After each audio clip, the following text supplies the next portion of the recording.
Calma aí, pra entrar, só. Já estou ao vivo aqui. Entra lá para você ver.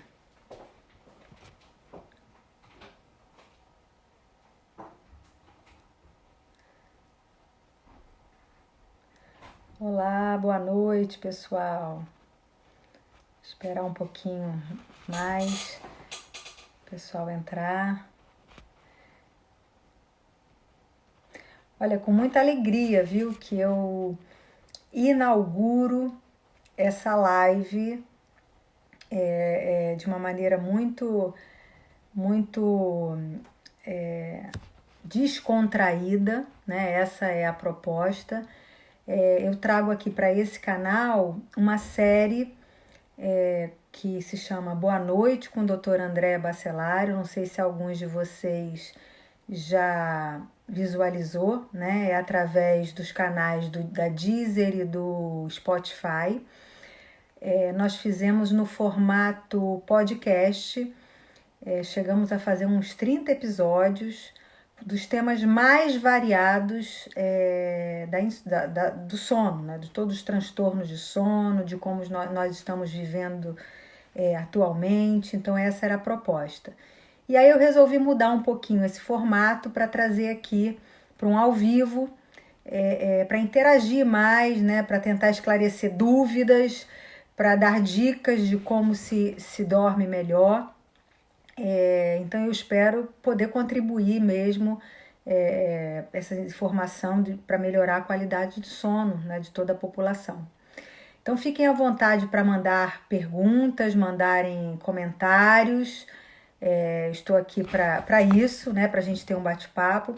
Se alguém quiser solicitar a participação, né, também podemos fazer uma conversa, né, perguntando como está o seu sono, é só participar. Agora, se não quiser, por favor, pode mandar comentários e perguntas que, se vocês preferirem, eu farei aqui.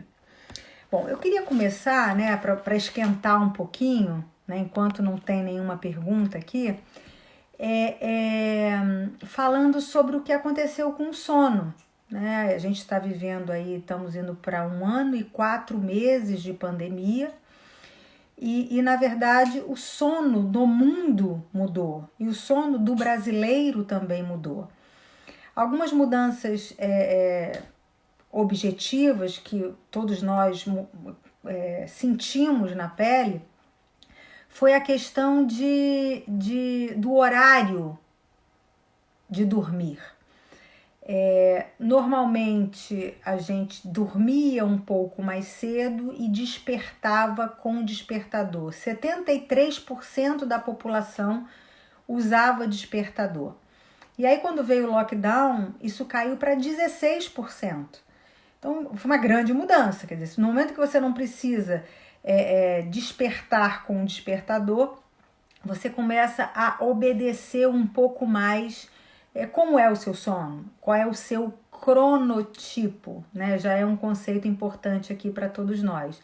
Se nós pudéssemos respeitar o nosso cronotipo, certamente viveríamos mais e viveríamos melhor. O que significa isso? Geneticamente, a gente tem uma preferência de horário, de dormir e de despertar. E também temos um tempo total de sono necessário para estarmos bem, para acordarmos fisicamente e mentalmente bem para vivermos aquele dia. E as atribuições, as rotinas, os nossos compromissos, a obrigatoriedade do horário escolar, né, de colocar os alunos antes das 8 horas em sala de aula. A outra questão muito prevalente dupla, tripla jornada de trabalho. Se a gente falar hoje de trabalhos em turno, 20% da população, ou seja, 1/5 da nossa população trabalha no turno noturno, quer dizer, na fase escura das 24 horas. Isso é antifisiológico, né? O ser humano é uma espécie que fica acordada durante o dia e dorme durante a noite, né? Muitos de nós passaremos a nossa vida, a gente passa a maioria do tempo da nossa vida dormindo todas as noites, a gente não vê as noites passarem. Isso computa os 25 anos das nossas vidas, né? A gente passa dormindo sem ver a noite. Então, imagina a pessoa que está se preparando para sair no momento em que nós, né, a grande maioria da população e o nosso corpo está se preparando para dormir. Então, se a gente pudesse efetivamente obedecer o nosso cronotipo, isso seria maravilhoso, né? Existem pessoas que são vespertinas. Então, vai chegando a tarde, eu vou começando a ascender, a melhorar, a criar, a estudar, a ter uma interação cognitiva melhor, e vai chegando a madrugada é que eu vou efetivamente tendo essa promoção, essa vontade de dormir. E com isso, de manhã cedo, eu não sou ninguém. Só que muitos que não são ninguém precisam e despertavam com um despertador 6 horas da manhã, por exemplo. Então, nessa pandemia, o que aconteceu? Eu pude escolher e me entender. Muitas das pessoas falam, nossa, como... É lógico que foram a minoria, porque os problemas são tão grandes que eles conseguiram piorar o sono da população. Mas se a gente falar, por exemplo, para os adolescentes que dormiam tarde, não conseguiam dormir cedo por maior exigência e disciplina dos pais, eles têm um ritmo biológico diferente. Então, eles têm uma curva atrasada do nosso neurohormônio que promove sono, que é a melatonina. Então, isso é fisiológico, né? Está na biologia desta faixa etária, dos 13 aos 18, 17 anos. E esses adolescentes têm que acordar muitas vezes 5 horas da manhã para estarem em sala de aula 7, 7 e meia. De repente veio a pandemia, o que aconteceu? Durmo mais tarde, eu durmo na madrugada e acordo e as aulas estão gravadas. Eu posso, por exemplo, assistir às aulas à tarde, no momento em que eu estou cognitivamente preparado para isso e dou conta. É lógico que tem os extremos, né? Os adolescentes que viraram à noite, trocavam o dia pela noite. Não é isto que eu estou falando. Eu estou falando de obedecer o nosso cronotipo, ou seja, regularmente eu vou deitar num horário e regularmente eu vou acordar num horário fixo. Agora, além disso, então houve um atraso de 2 horas em média no sono do brasileiro e houve um aumento de 40 minutos em média do tempo total de sono do brasileiro. Então isso foi uma questão na pandemia. Por outro lado, houve questões que, por exemplo, pioram o sono. A ingesta alcoólica aumentou em demasia. Na Austrália aumentou 70%. Tem uma publicação científica que mostra que na Austrália aumentou 70% essa questão. A questão alimentar, houve uma média nos primeiros 6 meses da pandemia de ganho entre 2 a 5 quilos. Quer dizer, isso é muita coisa. Isso aí mundialmente, não estou falando só no Brasil. E por que isso aconteceu? Primeiro, pela falta de restrição alimentar, pela facilidade. Estou em casa, acesso à despensa, acesso à geladeira, acesso ao alimento. Segundo, estresse, né? O estresse, a preocupação, a tensão, as incertezas fizeram com que as pessoas descontassem literalmente na comida. Outra questão foi que essa questão, atrasei o sono em 2 horas. Então, entre o jantar e a dormida, coube mais uma refeição. Então, são chamados snacking depois do jantar. Isso aconteceu muito. E, obviamente, a restrição de atividade física, porque as academias fecharam, os parques fecharam, muitas pessoas não se adequaram a fazer exercício indoor, né, dentro da própria casa, não tinham materiais, e aí, ingesta maior, gasto menor, o saldo ficou positivo e se ganhou muito peso durante a pandemia.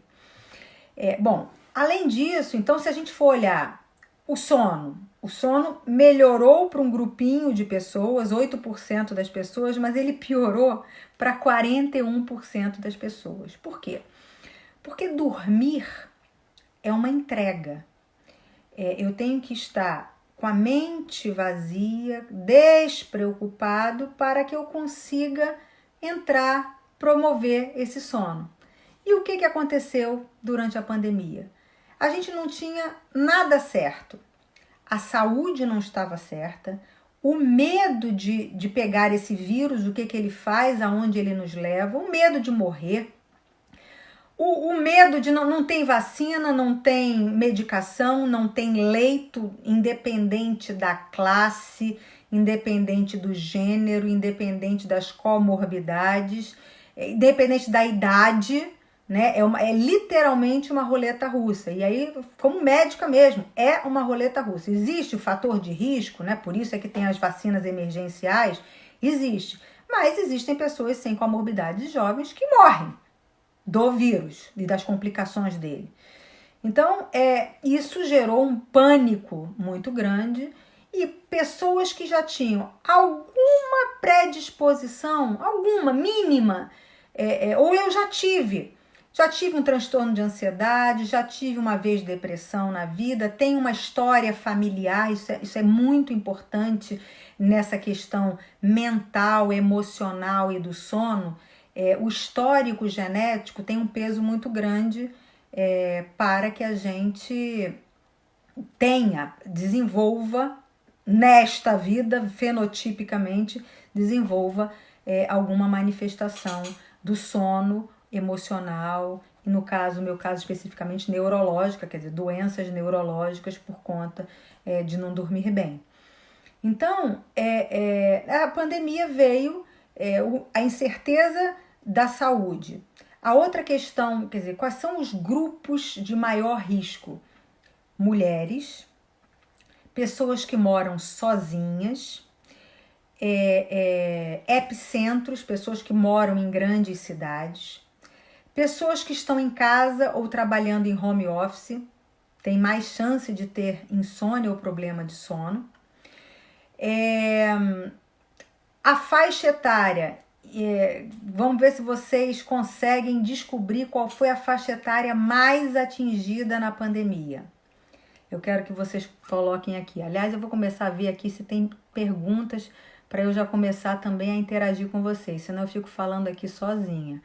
Poxa, nossa, tem um monte de entradas aqui, eu vou tentar ir respondendo aqui as perguntas. Boa noite, ainda estou aqui no boa noite. Peraí, vamos ver aqui onde começam as perguntas. Hoje em dia, a nossa casa também virou nosso ambiente de trabalho e com isso percebo que temos dormido mais tarde. É pura verdade, né? O que a gente viu também? Então, na pandemia, o tempo de tela aumentou muito. Você fica... Imagine que o grande sincronizador do sono é claridade, sol, ar livre de manhã, promovendo, ajudando para o sono à noite. À noite, escuridão, pouca luz, desaceleração, promoção de sono. E o nosso marca-passo interno, que a gente tem ali atrás da retina, ele tem esse temporizador, que ele vai dizer, opa, pouca luz, estimula a glândula pineal a produzir melatonina, que vai ajudar na promoção de sono. Só que a gente está num cinza. Durante o dia não tem grande luz, eu não saio à rua, eu não tomo sol, pouquíssimo sol. E à noite, tudo claro, tela, live, celular, ficar com o celular na cama, os eletrônicos, quer dizer... Então a gente perdeu esse grande temporizador do claro e do escuro agora na pandemia. E as questões também online, todas as pessoas que estão trabalhando em home office estão trabalhando muito mais. Porque às 6 horas da tarde, você batia o ponto lá no seu trabalho, ou você ia embora para pegar o seu carro, a sua condução, e ok, acabou, agora é só amanhã. Você estando em casa, é uma extensão, eu continuo, eu permaneço, os próprios consultores ou colegas de trabalho ou supervisores mandam mensagem, e-mail, WhatsApp, 8, 9, 10 horas, sábado. Perdeu-se esse limite de trabalho e casa, né? É uma grande verdade isso que você está dizendo. E é uma grande preocupação, porque a gente. Aí uma dica, né? Para que a gente tenha uma vida saudável, a gente tem que dividir o nosso dia em 3 momentos: 1/3 para sono, 1/3 para lazer e 1/3 para produtividade. Nesse lazer inclui-se alimentação, higiene, atividade física, televisão, conversa, socialização. E no outro terço, produtividade, estudar, trabalhar, interagir, organizar. Então, isso não está dividido nesse momento de pandemia. O que mais que a gente tem aqui? Uma tacinha à noite pode alterar o sono? É engraçado, né, que vou falar uma coisa aqui, Adriana. Os nossos pacientes, independente da doença, da prescrição, e no final da consulta é quase que unânime: doutora, pode beber com essa medicação? É uma pergunta muito frequente. Na verdade, uma taça de vinho não próximo à hora de dormir não é tão prejudicial ao sono. A questão é que as pessoas estão utilizando o álcool como promotores de sono. Na pandemia também houve um grande problema. O que se dizia? Não procure o médico, não vá ao médico, não saia de casa, só vá para o pronto-socorro morrendo. E muitas pessoas morreram em casa por falta de auxílio, por falta de recurso médico. E quando era eletivo, então, com a telemedicina, muitas pessoas: como é que eu tenho acesso? Como é que eu faço a telemedicina? Como é que esse médico vai entrar em contato comigo virtualmente?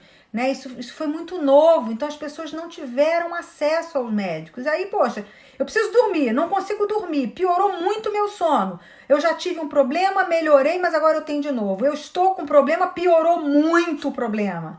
Eu já tomava remédio, mas agora o remédio não está mais fazendo efeito. Então tudo agravou, né? É como se fosse uma situação em cadeia.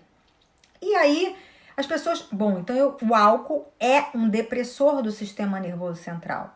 Então ele ajuda na promoção de sono, ele diminui o tempo acordado e ajuda no início do sono. Só que ele interfere negativamente na arquitetura do sono. Na noite que a gente ingere álcool, a gente vai ter menos sono profundo, a gente vai ter menos sono REM, a gente vai ter um sono mais superficial, a gente não vai descansar como deveria descansar. Né? Às vezes a gente acorda e fala: eu tô com uma ressaca do que eu ingeri na noite passada. Também, quer dizer, eu posso ainda não ter metabolizado todo esse álcool, mas existe um fator negativo pela arquitetura do sono ruim. Então, não é indicado ingerir bebida alcoólica diariamente próximo da hora de dormir. Muitos adolescentes estão tendo mais dificuldade para dormir nessa pandemia. Como nós, mães e pais, podemos orientá-los sobre a importância do sono para, inclusive, terem melhor rendimento escolar? Olha, isso é uma ótima pergunta, Luciana, e a gente tem que entender que eu hoje sou presidente da Associação Brasileira do Sono, e a gente tem uma grande bandeira que é essa tentativa de mudança do horário escolar para os adolescentes. Sabidamente existe um prejuízo à saúde do adolescente fazê-lo dormir menos do que 8 a 10 horas, porque essa é a recomendação da Sleep Foundation para o tempo que o adolescente deve dormir. E a gente sabe que ele tem esse atraso de fase de sono que eu já expliquei. Então, é lógico que a gente não vai falar, olha, fique nas redes sociais, nos eletrônicos, na tela que vai inibir a produção da melatonina o tempo que quiser. Não é isto. A disciplina permanece. Mas aí ele não vai conseguir dormir às 9, mas ele pode dormir às 11. E aí ele não precisa acordar às 5 da manhã, ele pode acordar às 7h30 para chegar na escola às 8h30. Isso sim. E a gente já tem países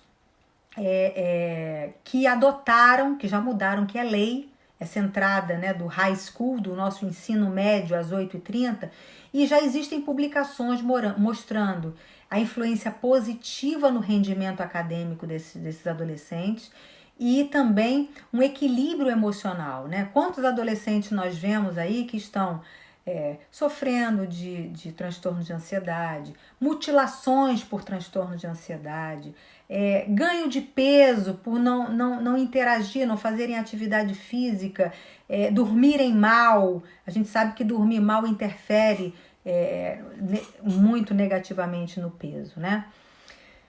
Então vamos lá. E agora, voltar a regularizar o sono.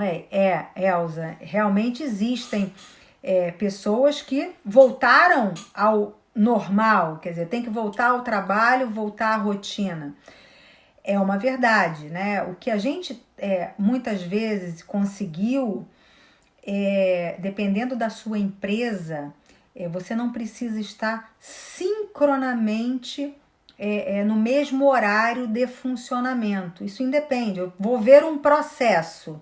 Eu posso ver esse processo de 10 às 8 da noite, eu não preciso estar vendo 8 horas da manhã porque eu não vou interagir. Agora, se eu preciso ter uma reunião, né, em tempo real com um fornecedor e tudo, aí isso tem que ser adequado com cada empresa, com cada patrão, empregado, né, empregador, empregado. Muitas empresas acabaram fisicamente porque viram que as pessoas dão conta e dependendo do trabalho, o resultado terá que vir, independente de eu estar olhando se o funcionário trabalha ou não trabalha. Então, isso aconteceu muito na pandemia. E aí a gente tem que realmente se readaptar, se reavaliar esse horário mesmo de trabalho para que a gente consiga novamente viver no nosso cronotipo. Uma coisa que eu não falei, mas que é muito importante, poxa, eu só consigo acordar às 10 da manhã, eu quero acordar às 7 porque eu sou taxado de preguiçoso. Hoje, com o mundo globalizado, isso mudou muito. As pessoas têm que entender que existem trabalhos noturnos, que existem trabalhos em turno e que a gente tem que respeitar o horário do outro. Quer dizer, o fato dessa pessoa acordar às 10 não significa dizer que meia-noite que eu estava dormindo, essa pessoa estava trabalhando, né, produzindo de alguma maneira.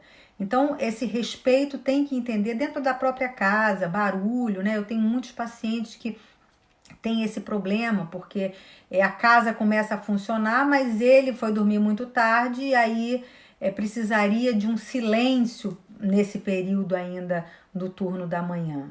Então realmente a gente respeitar o próximo, né? É normal o paciente conseguir fazer o desmame da medicação logo depois precisar retornar?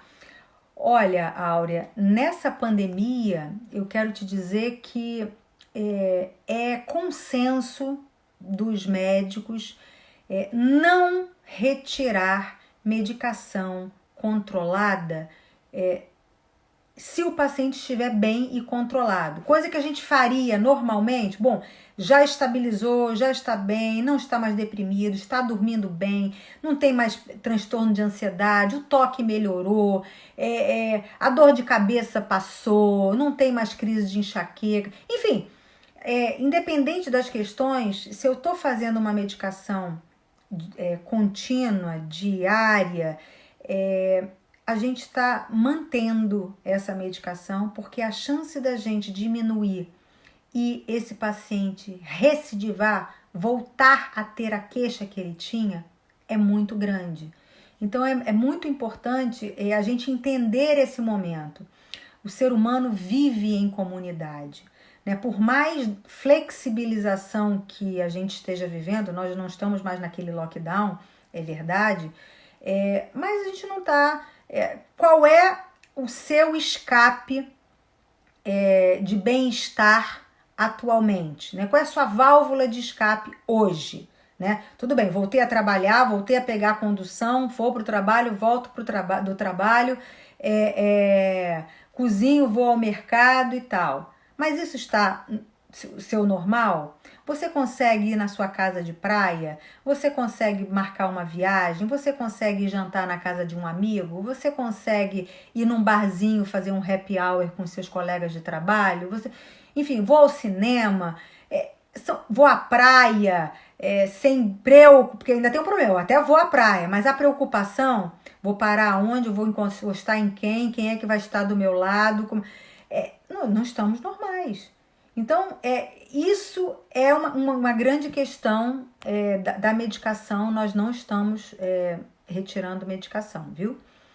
Deixa eu ver se tem mais alguma pergunta aqui para a gente continuar ali a questão. Eu tenho aqui, né, eu vi aqui menopausa, adolescente, 40, 55, 40 anos. Ah, foi a pergunta que eu fiz, né? Pois é, gente, a pior faixa etária que foi mais acometida na pandemia, isso aí tô falando de publicações internacionais, tá? Foi de 18 a 25 anos. Essa população foi a que mais sofreu. Ah, nossa, meu pai é idoso, tá confinado, não vê os netos, não tem essa inserção digital que a gente tinha, mas ele tem resiliência, ele tem paciência, ele já está mais acomodado a essa... Não estou dizendo que não sofreu, que não deprimiu, que não é isto. A gente está falando estatística. Essa população piorou muito, de 18 a 25 anos, não estudar, não sair, não encontrar os amigos, não interagir. Realmente o índice de suicidabilidade aumentou muito. Isso não é falado por conta da proibição, né? A mídia não pode divulgar, mas a gente tem estatísticas muito alarmantes de suicídios. Acho que cada um de vocês pode lembrar de um suicídio no seu bairro durante a pandemia. Então, mostrando que realmente a desesperança foi de tal ordem que a saída vista por muitos foi entregar a sua própria vida. Então essa foi a prevalência, tá? Essa enquete aqui que eu demonstrei. Então, trabalhando em home office, meu sono ficou desregulado completamente. Pois é isso que eu falei. A gente não tem os sincronizadores, então vai a dica aqui, por favor, acorde no mesmo horário. Uma outra coisa que aconteceu é que a cama virou parte do dia. Então eu levo o notebook, fico ali trabalhando ou respondendo de lado. Eu levo o livro e fico ali. A televisão tá ligada na cama. Eu faço a bandeja do almoço e boto na cama. E aí eu dou uma cochiladinha à tarde, né? Porque aí depois do almoço eu tô em casa, eu posso dar uma cochiladinha. Quer dizer, eu acabei diluindo o seu sono. Esse descanso, esse relaxamento, isso aí foi diluído nas 24 horas. E o que a gente precisa é de uma pressão para o sono. A gente precisa ter uma atividade intensa, diurna. Isso faz com que a gente acumule a chamada adenosina, né? A gente, quando acorda, tá cheio de ATP, né? Vamos lembrar lá do primário do ginásio, né? A gente vai acumulando fósforo, fosfato, e a gente fica cheio de energia, acorda cheio de energia. E a gente vai gastando energia mental, energia física, e a gente vai acumulando adenosina. Isso faz com que à noite a gente tenha essa pressão para o sono. Nossa, estou cansado. Aí vem a melatonina, aí vem o escuro, Aí vem esse ritmo de 24 horas, isso é que promove o nosso sono. Além disso, a gente tem também circadianamente, ou seja, a cada 24 horas, uma queda da temperatura do corpo à noite. Então, isso também ajuda no sono. Se eu estou diluindo isso durante o dia, não tem sol, não tem claridade, fico deitado, não me exercito fisicamente nem mentalmente, fico na cama, dou uma cochiladinha que às vezes eu nem percebo. Enfim, isso vai piorar, sinceramente, o seu sono. Vamos lá, tem uma aqui que toma uma taça toda noite. Mas as pessoas estão morrendo e tudo é Covid. Mas eu posso falar que tive sinusite, pneumonia e a médica viu a sinusite e a pneumonia. Não viu, né? Tive sinusite e pneumonia e a médica, não viu a sinusite e a pneumonia, só o Covid. Alexandre, né? Alexandre, deixa eu te falar. Na medicina, a gente precisa pensar estatisticamente. Por exemplo, existem as doenças raras? Existe. Eu acabei de lançar um livro de narcolepsia com um grupo de médicos do Brasil. Narcolepsia é uma doença rara. 1 a cada 10 mil pessoas tem narcolepsia. Então, eu não vou pensar que um paciente que está sonolento tem narcolepsia. Se a gente pensa que a gente está vivendo uma pandemia, que a chance de eu estar com febre, com dor no corpo, com coriza, com tosse, a chance de ser Covid é tão grande que eu tenho que pensar desta maneira. É lógico que existem os diagnósticos diferenciais. Se a gente for um pouquinho lá atrás, quando eu me formei, eu vivi um momento, quase larguei a medicina, porque era o pico da AIDS. Eu me formei em 92. Então eu fiquei como residente num hospital, que a gente ficava 60 horas por semana no hospital. E eu vi tanta gente morrer, porque era HIV positivo e tinha as doenças oportunistas e não existiam os antirretrovirais que existem hoje, que chegou uma hora que eu falei, não quero isso, vou largar a medicina, eu não sei fazer, eu não estou conseguindo salvar as vidas, etc e tal. Então, o que a gente pensava? Todo paciente que chegasse com uma pneumonia, que chegasse emagrecendo, era AIDS, ponto. Então, querendo ou não, existe um viés, mas também temos que pensar assim, até porque a chance de acertar é muito grande, tá?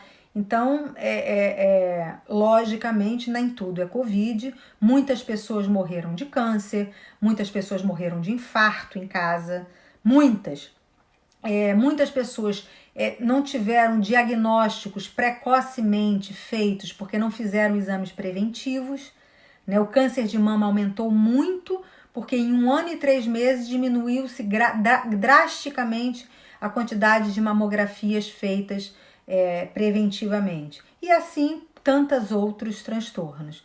Então, é um fato, mas vamos dar um crédito porque essa doença tá matando demais.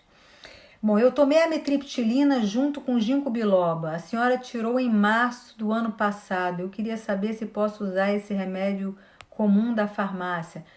Bom, Sandra, aqui é uma coisa pessoal, né? Eu acho que essa medicação, a amitriptilina, ela é controlada. A gente precisa de receita controlada. Então, você vai precisar de algum médico prescrevendo, né? Pode ser feito, sim. Se você quiser, eu posso fazer para você sem problema nenhum. Mas são medicações controladas aqui, tá bom? Qual a importância do sono para o nosso sistema imunológico? Nossa, essa pergunta aqui, gente, é pano para as mangas. Agora vocês vão cair para trás.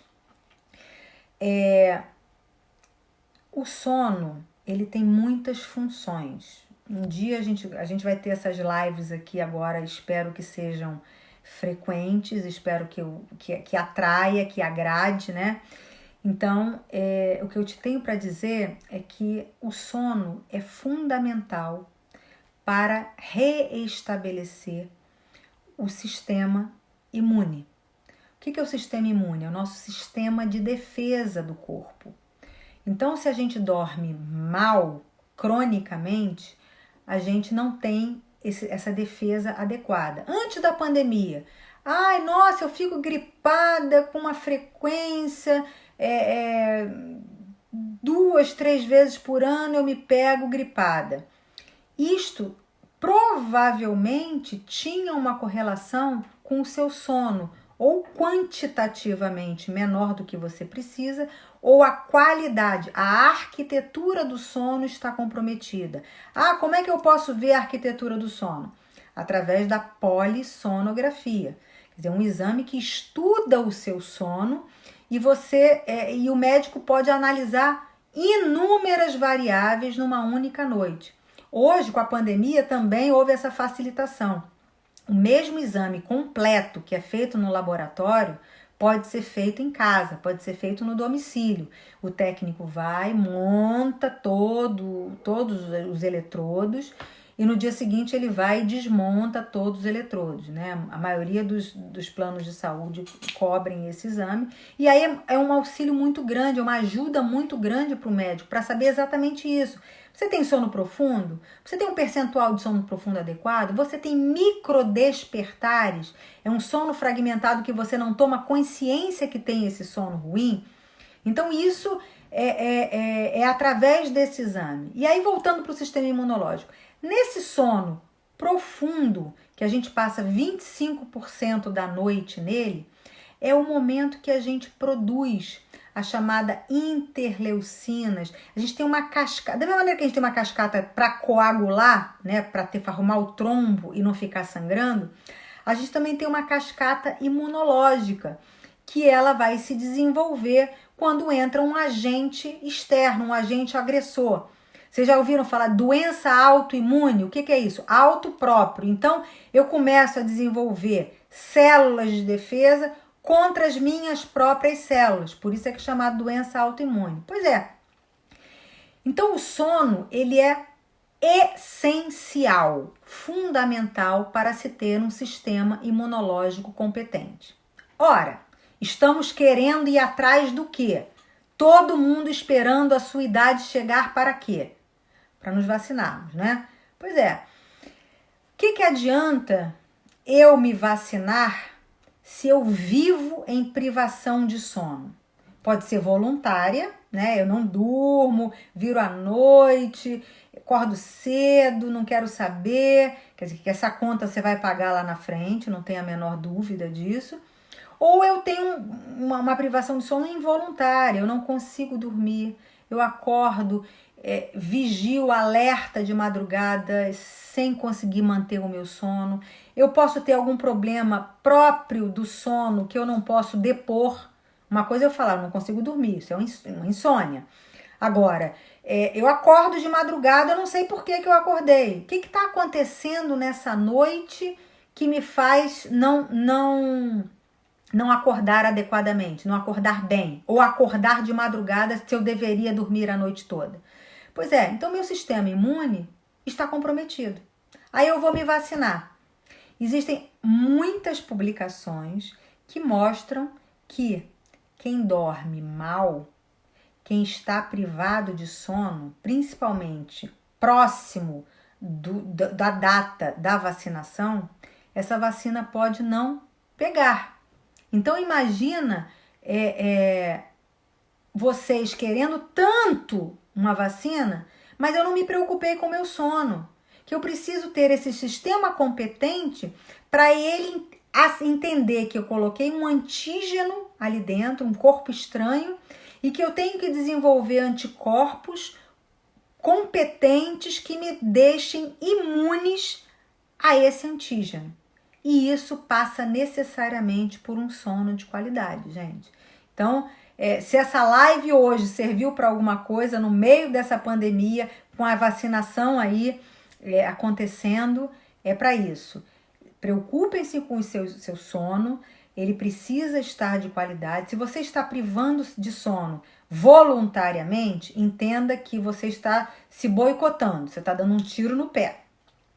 Se isso não está acontecendo, se isso é involuntário, veja, inicialmente, vou dar algumas dicas para que a gente tente regularizar esse sono. E se isso não funciona, aí não tem jeito, você tem que buscar uma ajuda médica para que ele tente, né, tecnicamente chegar a uma conclusão, usar a ferramenta da polissonografia ou não, dependendo da sua queixa. Deixa eu só continuar aqui as perguntas. Falou a palavra-chave nesta pandemia, transtorno de ansiedade, com aumento da ansiedade e que interfere no nosso sono. Eu não sei quem tá aqui, é Susanaf, juntou um monte de iniciais aqui, eu não posso falar o seu nome. Mas é verdade, né? Esse binômio ansiedade e insônia, ou transtorno de humor e insônia, caminham juntos. É muito difícil você ter uma insônia pura. Eu só tenho transtorno da insônia e não tenho mais queixa nenhuma. Isso é muito difícil. Por isso é que o médico precisa perder um tempo grande fazendo essa anamnese, essa história. Por quê? Pressão alta e sono, dor e sono, noctúria, urinar de madrugada, levantar para urinar de madrugada e sono fragmentado, apneia, parar de respirar à noite e sono ruim e insônia, estão muito interligados. Vários remédios, né? Muitas vezes a gente não atenta para toda a polifarmácia que a gente faz. Será que esse remédio que eu uso para pressão, esse remédio que eu uso para asma, esse remédio que eu uso para dor, não interfere negativamente no meu sono? Então, temos que ficar atentos. Logicamente, não só vocês, né? Podem ter profissionais da área de saúde aqui comigo, mas que logicamente sabem que precisam analisar isso, mas você, não profissional de saúde, às vezes questione com o seu médico todas essas variáveis, né, que podem estar interferindo no seu sono. E a ansiedade é muito prevalente. Existe uma meta-análise feita na pandemia que mostrou que a insônia normalmente triplicou. A prevalência da insônia no mundo está em volta de 10% da população tem insônia crônica.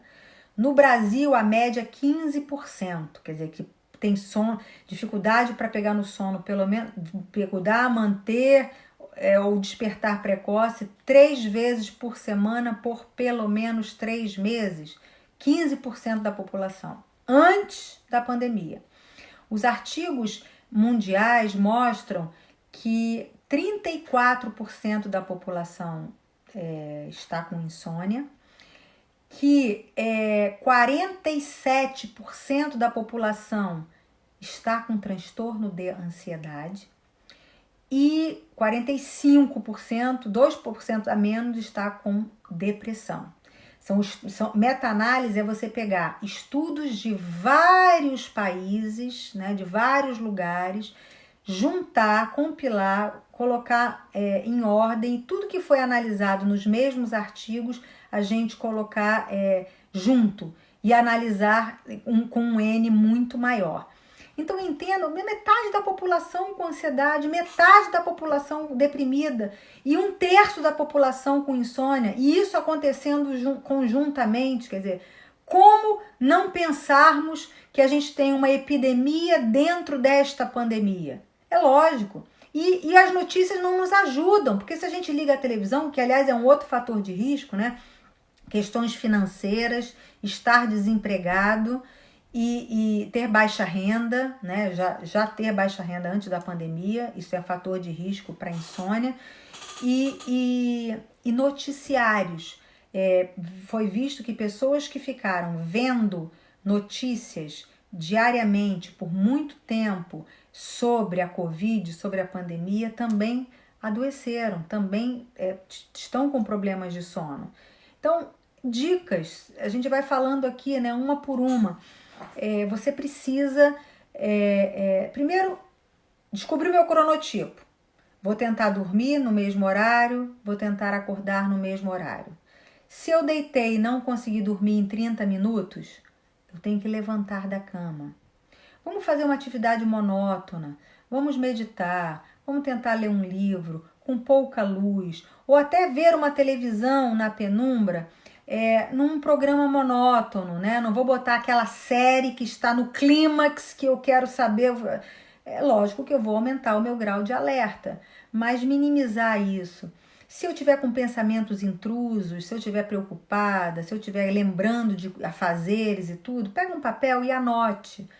Esvazie essas preocupações, porque no momento que você anota, você não precisa relembrar. Relembrar é aumentar o alerta. Então, se a gente anota, eu não preciso mais lembrar alfaiate, dentista, ligar para minha mãe, acabar essa planilha, medo de não pagar essa conta. Coloque tudo ali no papel e amanhã é um outro dia. Né? Ficar pensando e ruminando essas preocupações não vão lhe deixar mais ricos, mais felizes no dia seguinte. Então a gente precisa minimizar esses fatores ansiogênicos que aumentam a nossa preocupação, tá certo? Vamos nós, o que mais aqui? Eu tomei a vacina da AstraZeneca, 19 de abril, eu posso pelo menos ir no mercado fazer compras sem ter perigo de ser contaminado? Não pode, Sandra. Mesmo com a segunda dose, a gente pode se contaminar. Por isso é que as medidas sanitárias continuam as mesmas. Usar máscara, desinfecção com álcool em gel, não tentar pegar o mínimo nas coisas coletivas, tentar manter o distanciamento das pessoas.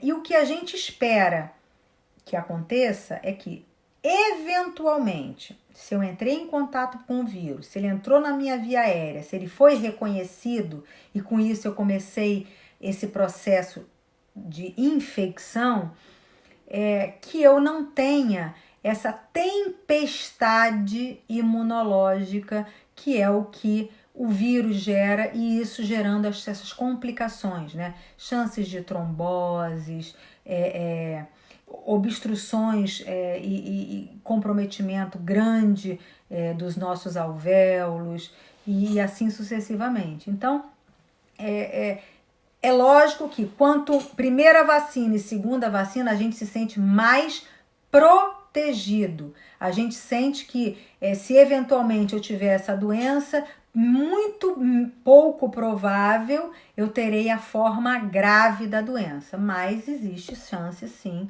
de se contaminar. O que mais que a gente tem aqui? Deve-se reeducar os comportamentos para um desmame.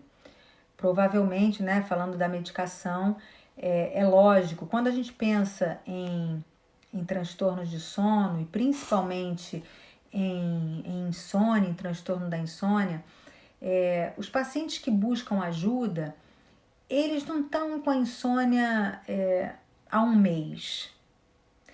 A maioria das pessoas não busca ajuda, são poucos que buscam ajuda quando estão com uma insônia aguda.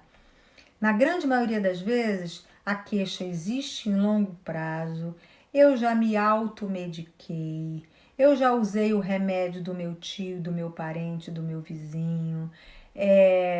E aí, o que acontece é que a gente perpetua a insônia com os hábitos inadequados. Aí eu vou ingerir álcool, aí eu cochilo durante o dia, aí eu começo a me preocupar mais ainda com o sono, aí eu começo a colocar na conta do sono porque eu me dei mal na prova, porque eu terminei com meu namorado, porque o meu chefe chamou a minha atenção, também eu não durmo bem. Então o sono começa a ter uma proporção maior do que efetivamente ele merece. Por isso é que isso que você falou aqui, Sandra não, é sono, ciência. Então, essa pessoa que falou que tem toda razão. A gente, inclusive, quando começa o tratamento, se esse indivíduo já chega polimedicado, já chega com medicações de dependência, tarjas pretas, a gente vai tentar substituir lentamente essas medicações, porque existe a abstinência. E além disso, eu vou começar a instituir um tratamento não farmacológico. Isso é muito importante, isso é mandatório.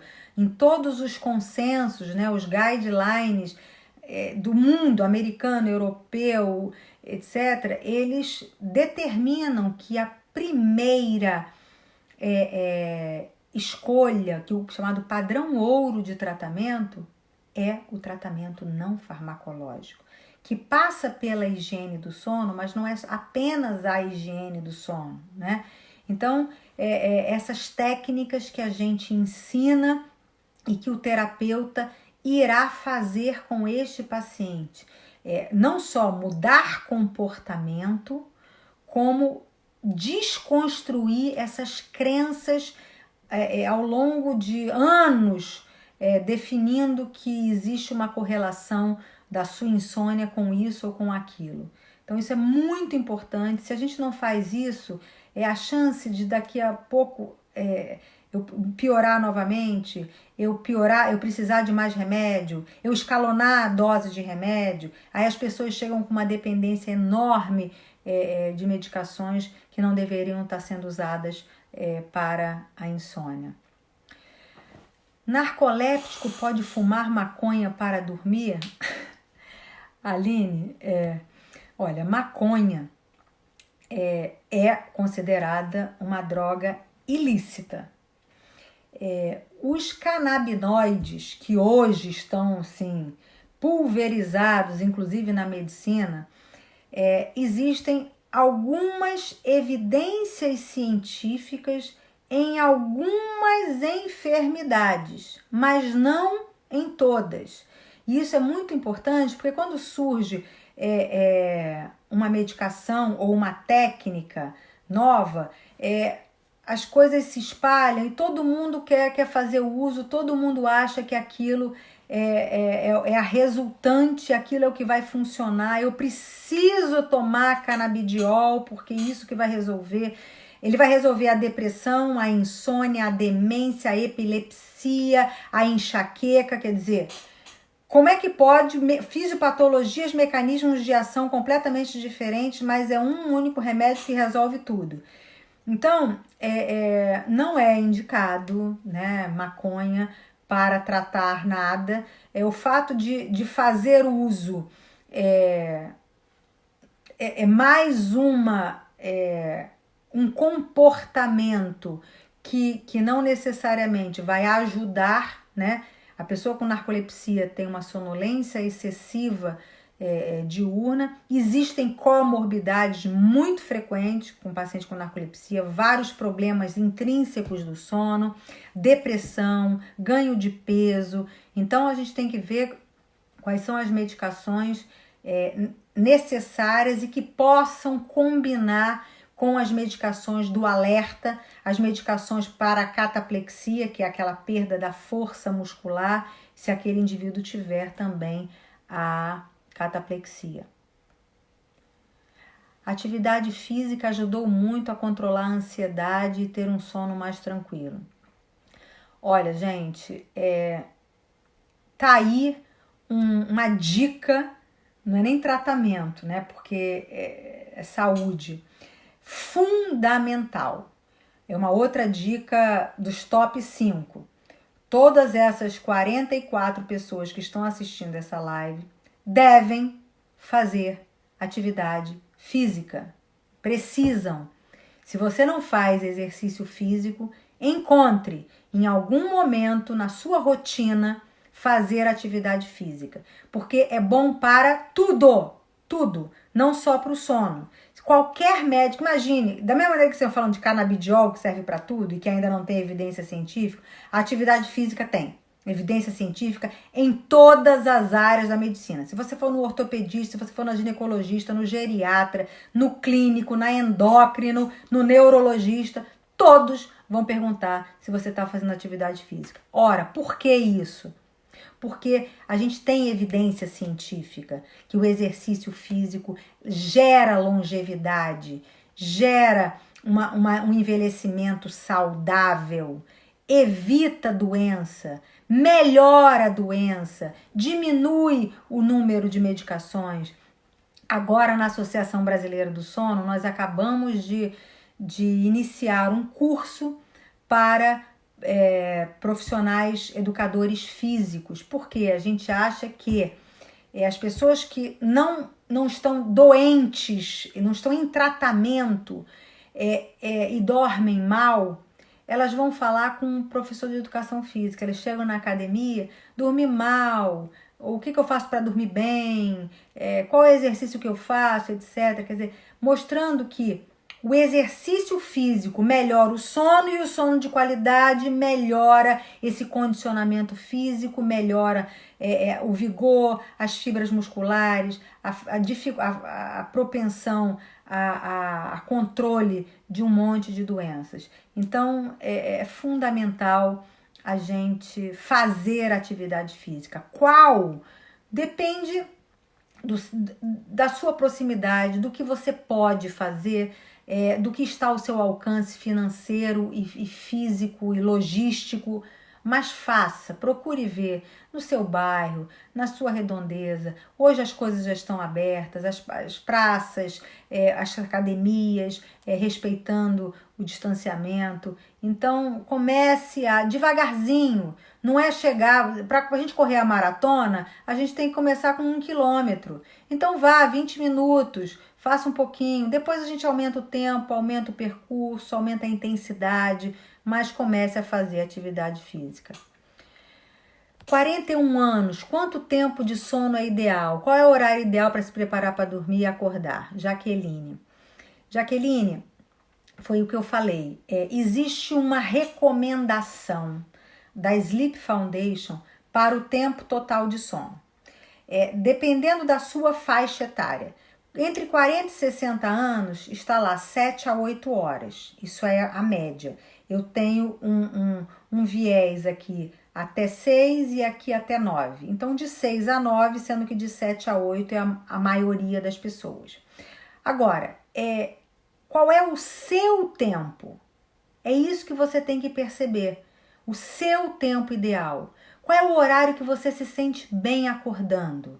Então pense, eu preciso de 7 horas de sono, eu me sinto bem acordando às 7 da manhã. Não adianta me deitar às 10, porque eu vou ficar de 10 à meia-noite fritando na cama. Eu vou dormir de meia-noite às 7. Então, essa restrição no sono, do tempo na cama, define o seu tempo total de sono. Então, é isso que a gente tem que começar a olhar, individualizar a situação para saber qual é o melhor horário de sono. Pessoal, olha, tem um monte de perguntas aqui, eu estou super feliz. Infelizmente essa live vai cair em 2 minutos. Eu queria convidá-los, eu vou tentar fazer toda sexta-feira às 18 horas, a sexta-feira que eventualmente eu tiver um compromisso, tiver um congresso ou alguma coisa, eu vou avisar antes que não haverá aquela sexta-feira no meu Instagram. Acho que a gente vai tentar também estender para o Facebook e para o YouTube, né? Eu queria convidá-los para ver essa live vai estar disponível no IGTV e no canal do YouTube da Clínica Bacelar, né? Se vocês entrarem lá, www.bacelar.com.br é o nosso site e existe um YouTube da clínica, a gente vai colocar essa live lá para vocês que se interessaram, que gostaram, que querem mostrar para um familiar, que se identificaram ou identificaram alguém da sua família com essas queixas, por favor, compartilha. É um prazer, é uma honra, sabe? Isso é gratuito, eu estou realmente querendo ajudar de alguma maneira a melhorar a qualidade do sono da população, dando essas dicas. E se vocês quiserem também, vejam os meus podcasts, né? Lá no Deezer e no Spotify. Acho que a gente fez quase uns 30 podcasts falando sobre vários assuntos de sono, bem detalhadamente. Se você quiser saber alguma coisa específica, narcolepsia, paralisia do sono, é só procurar por lá, tá bom? Olha, e essas perguntas aqui vamos deixar para a próxima, por favor. Sexta-feira que vem a gente volta a responder mais perguntas, tá bom? Fiquei muito feliz da presença de todos, tá? Um beijão, um beijo no coração. Tchau.